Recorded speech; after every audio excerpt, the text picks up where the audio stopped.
Arcade Perfect, my arse.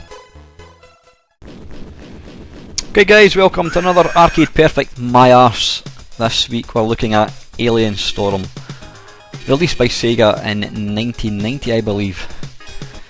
Now the first time I saw this game actually wasn't in the arcades. I mean, I think as I've mentioned before on quite a few occasions, I didn't actually live near to any arcades, being in central Scotland and whatnot. The first time I saw this game was actually at an ex's cousin's house. He got this for his birthday and it was on the Sega Mega Drive, and I remember being quite impressed with it. Obviously, since the advent of MAME, we can now play all these arcade games you know, very very easily. And as much as I've been impressed with the graphics of the game, I mean they really are impressive, you know. This is the arcade one we're looking at just now. It is very very impressive graphically. I always just felt it was slightly shallow. There wasn't an awful lot to it. I mean, you can see there you've only really got two ways of killing baddies, and that's by pressing the fire button and it kind of zaps them. And there's obviously killer pizzas. Then you've also got, it's like a smart bomb type thing. You've got a choice of three characters. You've got the guy Gordon, you know, a nice impressive save the world type character. Thor! Gordon. Yeah, you can either be Gordon or else you can be this lady, or you can be what looks like the Tin Man out of the Wizard of Oz. Now for the purpose of level playing field and all that nonsense, I have decided to play as Gordon the hero in all the versions, so that you can see the same things. It's quite an interesting game this. I think it was kind of termed as the unofficial or the official sequel to Golden Axe. Nah, probably the unofficial sequel, because it's nothing like Golden Axe. Well, it plays similar, it's sideways scrolling and you press the fire button to hit things and kill things. But this game here, you can see here it's got sort of a 3D, what had been termed 3D back in 1990 section. Actually quite nice. You control the crosshair, it's kind of similar to Operation Wolf. Yep, it's got words like dude, which was obviously very 1990s. You see there, you can have up to 3 players all playing at the same time. There's a guy getting attacked. Ice cream van driving past. Kids and children running about, and there's some other nasties. I mean, graphically it's beautiful, it really is. There seemed to be a right thing for sort of like zombies and whatnot. I mean, you had the slaughterhouse. There you go, that was my smart bomb thing. Plenty of screaming people. Guy just been physically sick on me. You can bugger off. Oh well, okay. Yep, I probably shouldn't have used that there just when it was one person. He's been killed. So it's quite a shallow game. It's not really. It's not. I mean, it's absolutely nowhere up there with, you know, the sort of Twitch shooters and that kind of stuff. It's very much it's a graphical showpiece, and it probably got people putting money into it, and that was an important thing. Whereas actually, when it comes to gameplay, it's not a patch on any of the classics in my opinion. Stuff like Defender or, you know, Space Invaders, whatever. But it's a nice wee jaunt, you know. It's quite, you just hammer the fire button. I don't know if there's any other moves really. I mean, you can see there you can do a sort of a rolling shinobi type roll thing to try and kind of get out the grips of the things, whatever you want to call them. Zombies, aliens, I don't know. There's lots of screaming heads and that inside these that there pink monsters. Yeah, let's continue. There's a wee bit of speech as well, which you probably can't tell because I'm talking too loud. Oh, they're going to turn into zombies, yep. Take that, you alien scum. And he's off. Right, then you get this section here. It's actually got more in common with a vertical horizontal shooter. You know, you move up and down and you shoot baddies and you try and avoid the little puffs of fart smoke that they're obviously emitting. This is stupidly fast. I actually forgot all about this section. I mean, I've only played this game a handful of times. It's not really one of my favourite games, but I thought it certainly deserved its own feature. So yeah, it's a collection of different games. I say you've got your Operation Wolf type bit, you've got your Defender type bit, or your horizontal shooter, and then you've got your sort of Golden Axe type thing. But if you like Golden Axe, it's the same with Golden Axe. I'm not a massive fan of it. It's beautiful, but it's not really that. You know, it's very, very shallow. It's not a deep game at all. But perfect kind of arcade fodder. So that is arcade one. Let's take a look at some home versions. Right, this is the Atari ST one.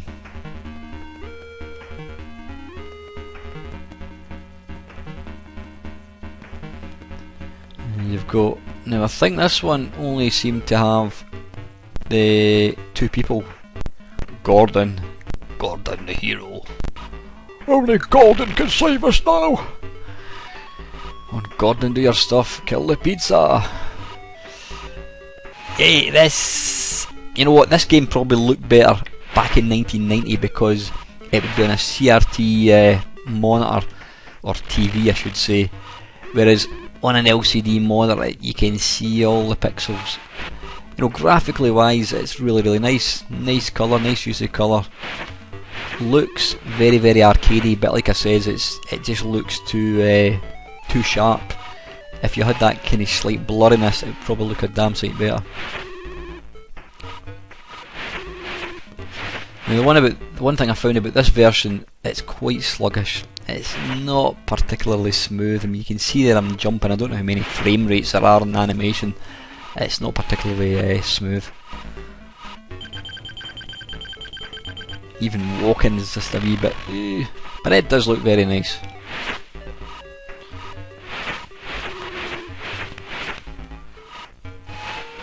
Kill the thing with a dustbin lid on its head.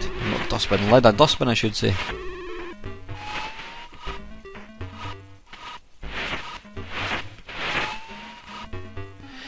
Aye, when you press fire button, it seems to kind of... You've got the main one there where you like electrocute, it fires a kind of bolt of lightning. But then when things get up too close, you kind of... like that, you fire down the way. I don't know if you can influence that. I certainly couldn't get it to do anything. It is only one fire button after all.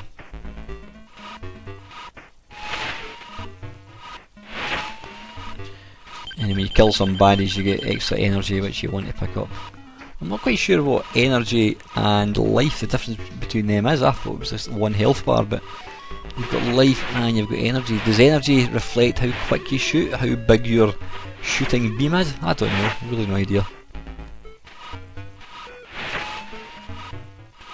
Kind of going off screen a wee bit. Come on, get back in the screen.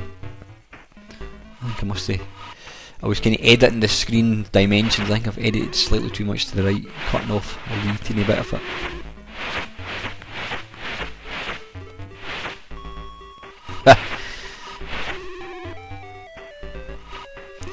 I found this version just slightly, quite slow response, quite sort of non-responsive, or not non-responsive, slow to respond. Meaning it wasn't always easy to kind of kill them as quickly as you wanted to.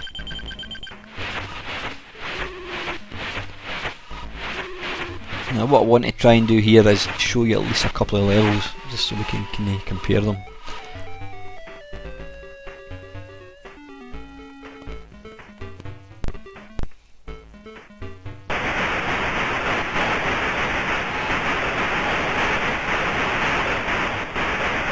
It's just like a plasma gun out of Doom. Nice use of sound, graphics look really nice and colourful. Plenty of destruction and mayhem going on there. Now one thing that I noticed about this game, which was very, very interesting, or I find it very interesting, is there appears to be a complete lack of any scoring in this game. Did you notice that? So it's really all about just getting to the next level. Ultimately, you know, scoring to me is better suited to games that are just repetitive, like Space Invaders, Galaxian, Robotron, whatever. Games like this, it's all about what level you can get to, I think. But it's interesting that they've not put a score in. I wonder why that was. Do games need scores? That is the question.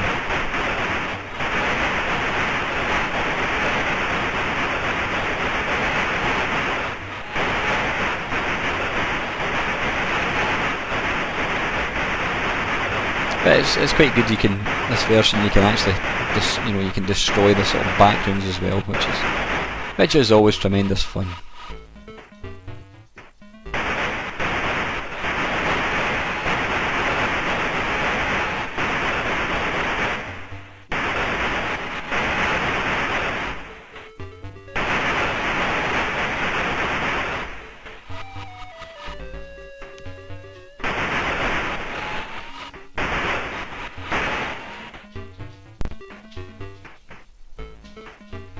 And we reach the end of the level, so I think we should stop this one and crack on and look at something else. Right, you can probably guess what version this is. It's not the Amiga one. No, this is the ZX Spectrum.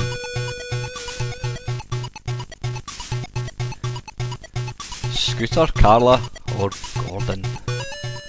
Gordon is superhero. Let's go as Gordon. Now, if your name is Gordon, I do apologise. I'm not mocking the name Gordon at all. It's actually a really fine name. It's just not a name you really associate with heroes. Saying that, there was Flash Gordon, so what would I know? And my name's Alan, so that's even less superhero-esque, which is why I call myself Main Meister. Only in YouTube circles, however. I don't call myself Main Meister at work. That would be rather foolish. Yeah, Spectrum one. It's exactly what we thought it was going to be. It was always going to be monochrome graphics, albeit it's got a nice little colour sort of display at the bottom. But the graphics are supremely detailed, and look at that scrolling. That scrolling is not half bad for a Spectrum.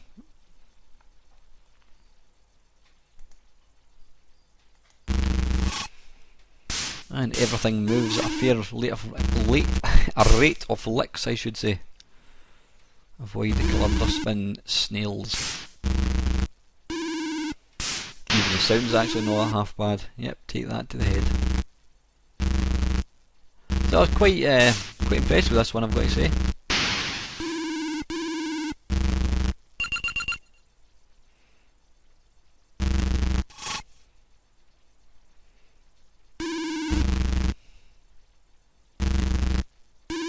Kill the pizzas! Yeah, see, if things get too close, you see if you can hit them with your gun, your plasma gun thing. Quick shinobi roll to get out of harm's way.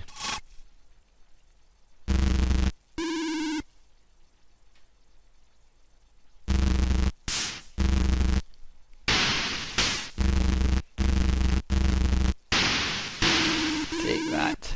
And I found this one actually quite responsive. You know, you can see there, there's no slouch. And the Spectrum is not renowned for scrolling. I don't think it's got any hardware scrolling to speak of, but it actually played really well. And it looks good. As I say, it's lacky colour, but you know, we expect that. You can't have everything, as they say.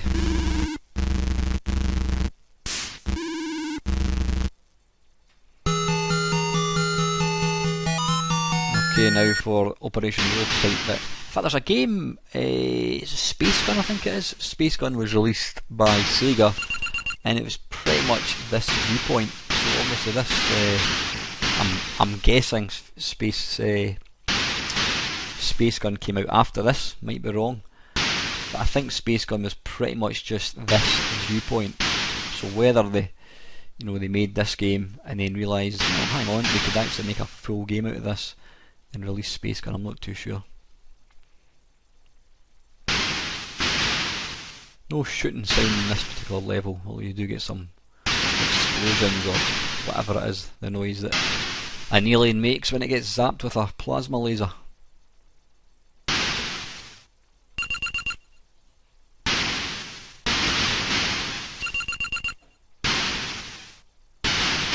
But I've got to say, the graphics in this level are excellent. I mean, look at the way the things come leaping towards you. Really, really detailed.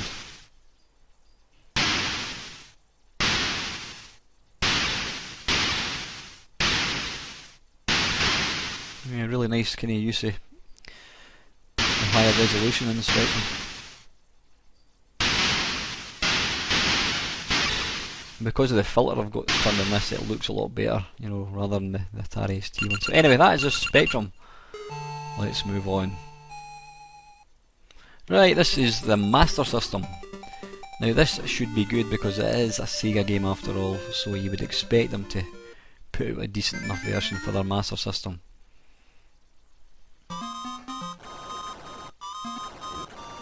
Now again, this has got it's not got any filter of any kind, so it looks very, very blocky. This would have looked better on a TV.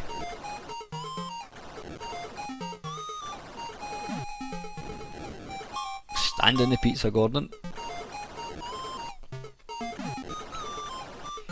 Graphics are nice, and one thing I've noticed about some arcade conversions, not just arcade conversions, about games in general in the Master System, if there's too much on the screen you do get a wee bit of kind of graphical glitches going on, bit of sort of screen tearing kind of thing. But look at that scrolling, really silky smooth. Yeah, see there he's, a wee hole appeared in his leg for a second. Don't know why that is, it must be something to do with the number of sprites, whatever it is. Really colourful, yep, he's kind of getting chopped in half there.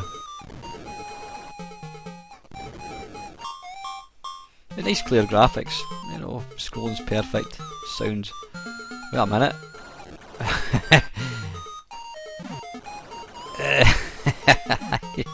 It looked like these things were behind him, they were further back in the landscape, yet when he walked in front of them, they were actually in front of him. He was walking behind things that were in the background. Let's have a look. Yeah, that's a bit odd looking. If something's there, you'd expect it to be when he walks, he would walk in front of it, but he was actually walking behind things, so I don't know, that's a bug, it's just an overview I think.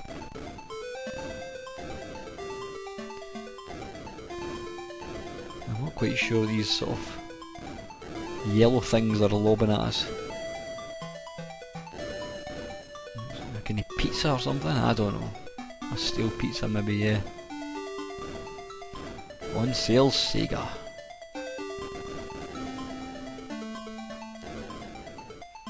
They look like... what do they look like? Rock buns or something? Rock buns? Who knows what a rock bun is? I don't know what a rock bun is. It's one of these things that you used to eat back in the 70s. So it really doesn't look anything like a rock bun.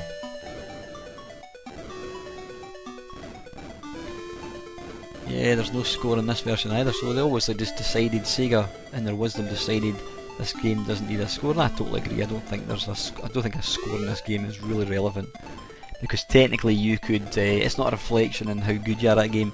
You could get somebody who gets to, you know, level 5 and maybe get like 20,000, then you could get somebody, oh he's a big looking bugger, you could get somebody who just keeps playing the first level and dying and getting a bigger score, so I don't think the score's relevant. That was nice, that was very impressive, that level. Now I want to see if there's any more examples of him. Yeah. Am I going to say any more? No, that's game over. And listen, that is the Master System, that's not bad, it's pretty much what I'd expect. Right, this is the C64 one. Now before you're thinking, blimey, can I get the version of Alien Storm that he was using? No, but I actually I edited out the loading. You see the flashing of the tape for a wee split second. If I'd left it in, this video would have gone on for about 2 hours I think.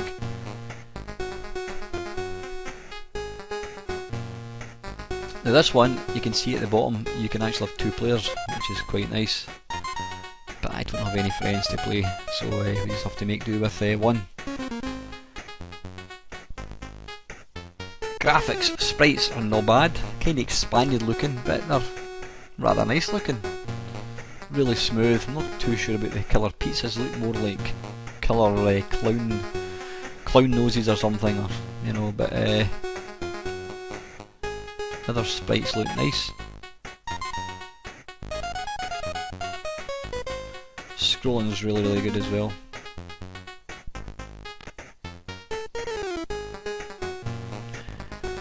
Are these telephone booths or something? Nah, they can't be, they're a bit too thin looking for a telephone booth. Now I did try to turn off the sound. I'm not overly impressed with the music. I'd rather have sound effects. I've always maintained any arcade game, it really needs to be about sound effects rather than music, because you need sound effects to help you play the game. The graphics in this version are excellent.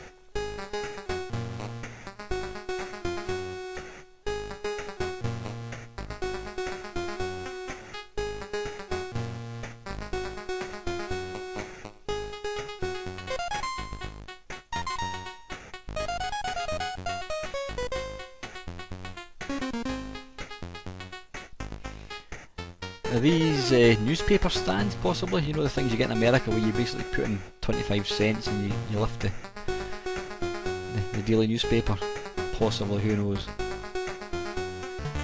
Right, I did cut that because it was kind of going on for a bit. I just wanted to let you see the next level, and this is very impressive.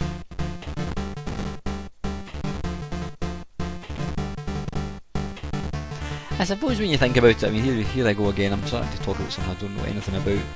There's not all this is a static screen with sprites moving back and forward, so it looks probably more impressive than technically it is to actually get working. But it still looks nice and colourful where it all moves very brisk. It's game over. Let's have another. Oh no, sorry, that's mission complete. What am I talking about? Game over. But yeah, pretty good. Quite impressive. Graphics, I say, are a wee bit blocky looking, but again, like all the sort of 8-bit versions and the 16-bit versions, there's no filter on it. This is getting played on an LCD screen, so it's always going to look worse than it would have looked, you know, on an old style TV or CRT monitor, because these things, because they couldn't sort of display HD graphics or high-res graphics, they always looked that bit blurrier, which gave them a nicer view. So anyway, that's the C64 one. Let's crack on. Right, this is the Commodore Amiga one. Before we start, I am expecting a straight port from the Atari ST. It looks kinda similar. That was always the bane of the Amiga owner's life. They tended to just kind of port games straight across. Yeah, and it does look very similar. Maybe slightly better colour. Yeah, I think there's a wee bit more colour in there. Movement again is not it's better than Atari ST, but it's not the greatest. And there's a wee digitised in there as well.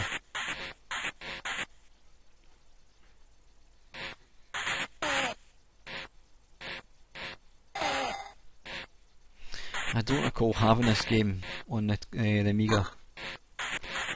I think probably, you know what, maybe I did have it, I can't remember exactly. I probably, I think even back in 1990 I was probably like, not too keen on this. Even in the, you know, when I played, even now, I'm not overly impressed with the game. Like I said, I think it's quite a shallow game, there's not an awful lot to it, but I say it's a graphical masterpiece, and it would grab people's money, and that's the important thing with arcade games. Very similar to the Atari ST. Movement slightly less juddery, but still not what you'd expect. How's this scrolling? Is this scrolling any good? Ooh, did that kind of do a bit of push scrolling, I think?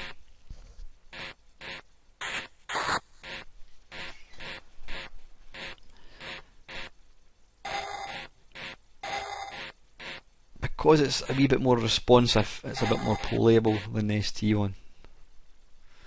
I'm not overly keen on the scrolling. Is that how the arcade one plays? I can't remember. You know, I thought it would scroll. I mean, the C64 one scrolled with the player. It kind of, you know, once he got to the centre of the screen, it would stop. But this one, it just kind of flicks. It kind of moves in chunks. Maybe I'm being overly critical. I don't know.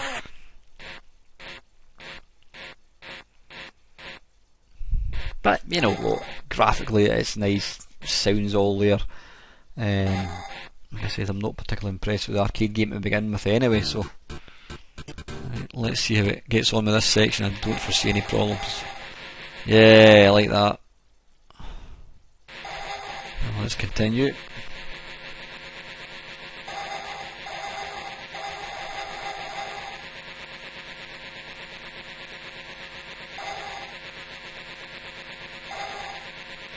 Yep, nothing wrong with that. Again, there's no score in this version. I don't think there's a score in any of them actually.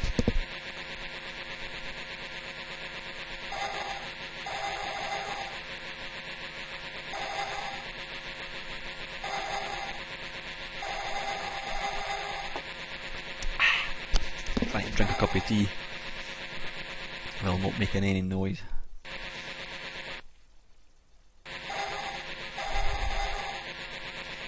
Should be getting to the end of this level, I think.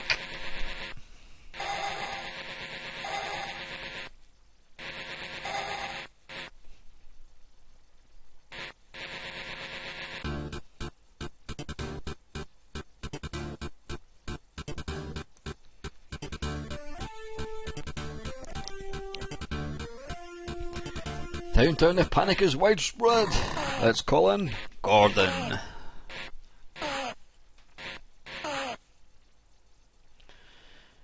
I'd love to play hide and seek with these things. I mean, they're almost like they think that they can't be seen if they put a pillar box on top of them.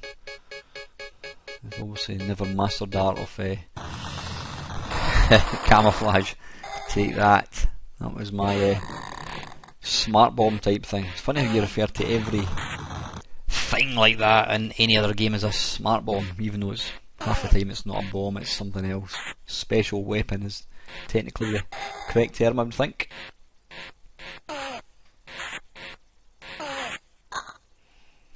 Yeah, it's quite a dull game to play. I think if I was pushed to decide to pick either this or Golden Axe, I think I would go with Golden Axe. I don't know, it's just not got the same. It looks very, very nice, but I don't know. Oops, I appear to have started as Carla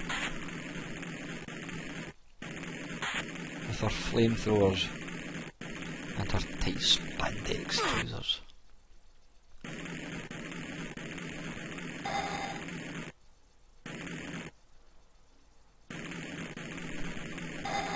Anyway, I think that's enough of that one. Let's crack on with another version. Right, this is that there Amstrad version. You can probably tell Amstrads have always got very, very distinctive looks. They're always probably the most colourful out of all the 8-bit versions. It's got a bigger palette apparently, so the versions tend to look that wee bit nicer if in the right hands. I mean, I've seen a few howlers in Amstrad.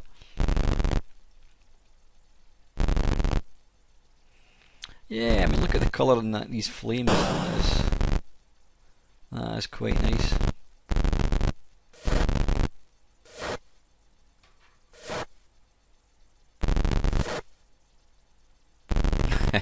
Come to me, let me touch you. Come to me. Take that. Kill the pizzas. They look like these little Pokemon ball things, don't they?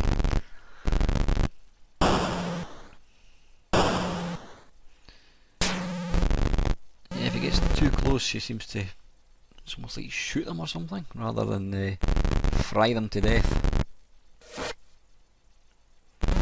This one, you know, out of the other 8-bit versions, it's certainly the most colourful. You know, it's got nice shading on the barrels and things, really nice. A bit too kinda greeny, not greeny, a bit too browny yellow for my liking, but really, really nice.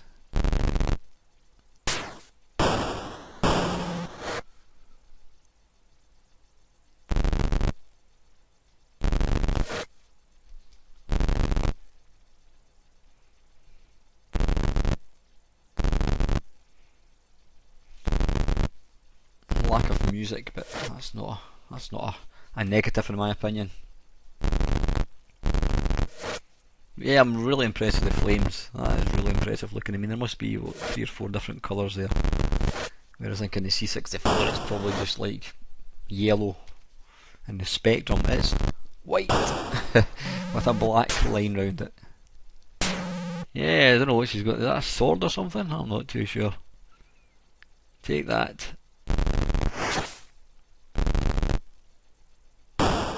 Again, this is sprightly, pun intended. It moves very, very nicely. And you shoot that thing because you get energy. There we go.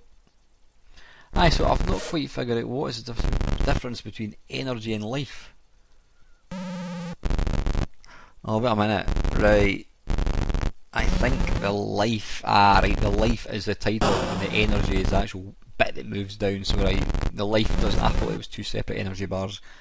It's not. The life is just merely the title to say this is where your life is, and the life itself is the energy. Does that make sense? No, I thought not. Take that. Yes, it seems to kind of dispatch them in a variety of ways.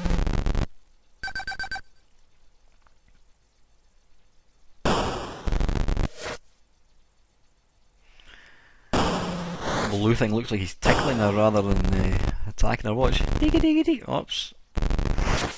Diggy diggy diggy diggy. Tickling her mum. Sorry, this is serious. We're getting attacked with aliens. Tickle, tickle, tickle. Even explosions are nice and colourful. Is that the end of the level? I think it must be. Right, mission 2, into the supermarket we go. Yeah, really nice.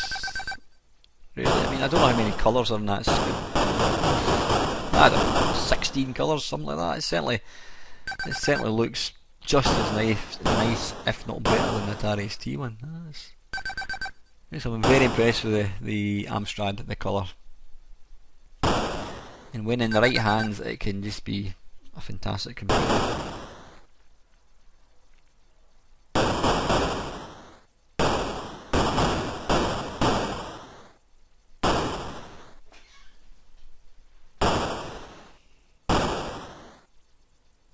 It's interesting that they've obviously chosen to try and be arcade perfect and have the big sort of energy bar down the bottom. When you look at that big, the bottom quarter, I would say, yeah, the bottom quarter of the screen, all that's actually telling you is how many credits you've got, which is completely irrelevant. The energy bar, they could quite easily have put the energy bar at the top of the screen as a single little bit and made the screen bigger, but you know, they've chosen not to do that. I don't know whether it's down to the, if the screen's smaller, it makes it easier for it to, the computer to process it. I'm not too sure. Right, okay, that is the Amstrad one. Let's take a look at the very last version, which is the Mega Drive.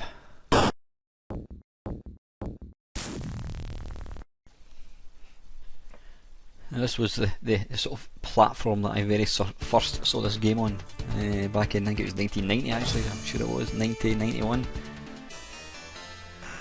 So it's the first version that's got a wee cutscene, which is always nice. Right away, you can feel how much more responsive it is. It's a lot quicker, it's kind of very much arcade. The graphics are a wee bit different in the background. It's almost like they've chosen a slightly different level to start on.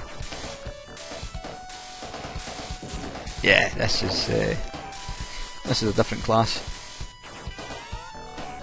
Super responsive, really pretty looking. Sound is excellent. Yep, there's. I'm not going to call it a remix, but it's not 100% faithful to the arcade one. It's the levels, whether you know they're starting in different levels.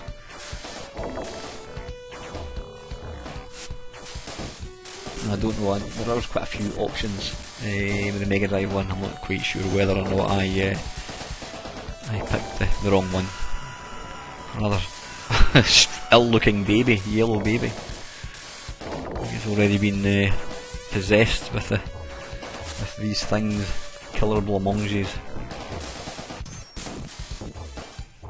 Look at all the baby heads it's obviously killed. A very, very distinctive Mega Drive sound. Yeah, this is meaty sound effects, yep, it's slightly different. This is nice though. To be fair, there's not been a poor version. I wouldn't say there's been any version that I've looked at that's been particularly poor. Needless to say, this did not appear on the SNES, being a Sega game. I mean, if you're under 30 years old, you're probably thinking, wait a minute, Sonic the Hedgehog, it's on the Nintendo Wii U. Yep, there's that anemic child again. Back in the day, guys, Nintendo and Sega were fierce rivals. Nintendo had Mario, Sega had Sonic the Hedgehog, and you would never ever have seen a Nintendo game on a Sega console and vice versa. Has there ever been a Nintendo game on a Sega console? I don't think so, because this last Sega console was the Dreamcast, was it? Yeah, I think it was. That's interesting. Has there ever been a Nintendo game on a Sega console? I don't think so. But obviously now, you know, you get Sega games. They make games for PC, Windows. They make games for all the consoles, including Nintendo. But back in the 90s, they were fierce rivals, so you'd never have got a Sega arcade game. Yeah, look at that thing chewing the roof.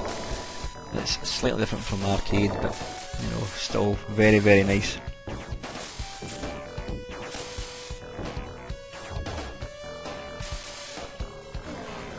Yeah, that noise, when you destroy them, that's very Mega Drive-y.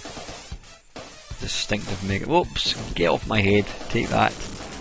Let's continue.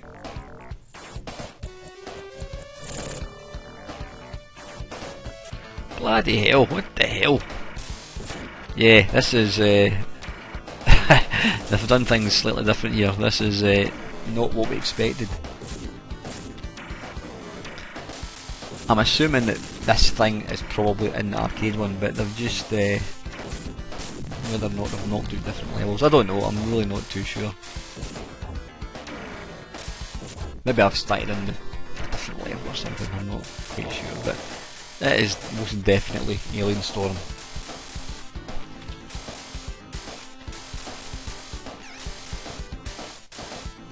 Die, you son of a bitch. Come here.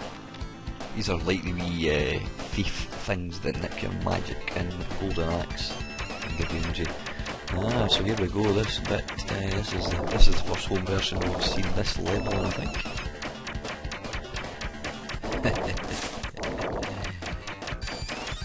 It's like the cartoons, they're running past the very, very same backgrounds.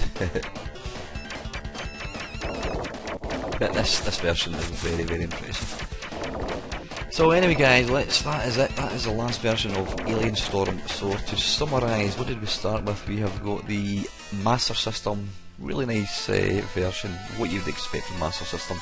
Unfortunately it does have some graphical issues, but that's not a slight on this version, it's actually just the hardware itself.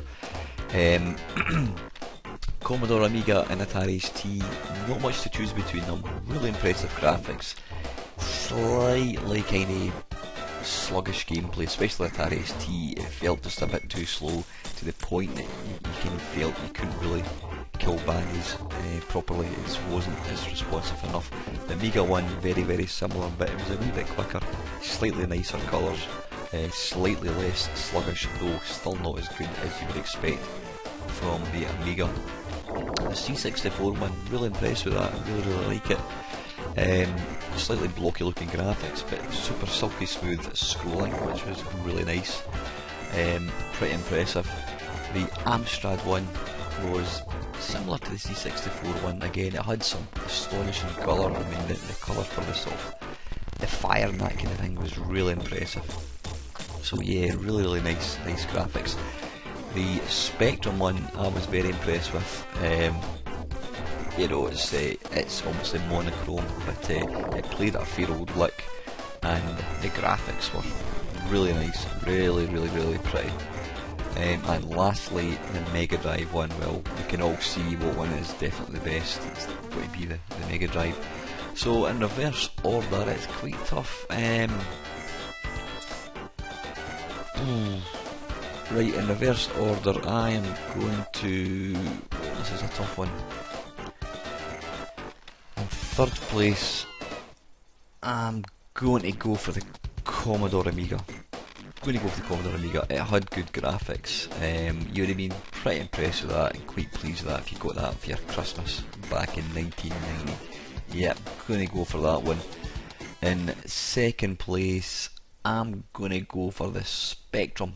Yep, like the graphics, they're really super detailed, really looked the part. Played really well as well. And absolutely no surprise for gold medal position, it's got to be the Sega Mega Drive. That's just an awesome version, although they have changed it slightly.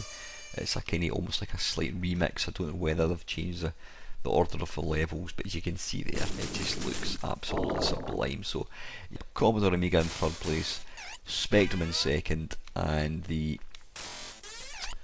Genesis or Sega Mega Drive in third.